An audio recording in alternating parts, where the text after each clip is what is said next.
Welcome to week 2, Friday.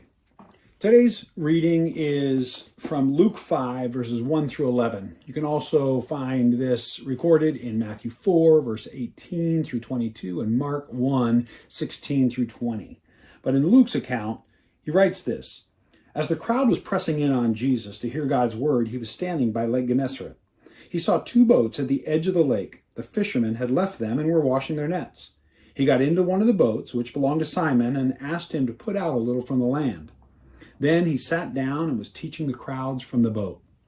When he had finished speaking, he said to Simon, "Put out into deep water and let down your nets for a catch." "Master," Simon replied, "we've worked hard all night long and caught nothing. But if you say so, I'll let down the nets." When they did this, they caught a great number of fish, and their nets began to tear. So they signaled to their partners in the other boat to come and help them. They came and filled both boats so full they began to sink. When Simon Peter saw this, he fell at Jesus' knees and said, "Go away from me, because I am a sinful man, Lord." For he and all those with him were amazed at the catch of fish they had taken, and so were James and John, Zebedee's sons, who were Simon's partners. "Don't be afraid," Jesus told Simon. "From now on, you will be catching people." Then they brought the boats to land, left everything, and followed him.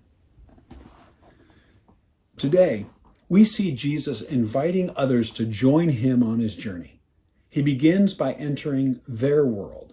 He enters their boat. He teaches by their lake. He speaks to their neighbors. Then he asks them to do something ridiculous. After all, they were the professional fishermen. He was a carpenter and traveling teacher. But oh, what a catch. Then they do something ridiculous.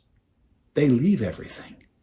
They leave the known. They leave the comfortable. They leave because Jesus promises more. So much more. In case you were wondering, he's calling you today. And he's calling you to so much more than you could ever imagine. Will you join him on his journey?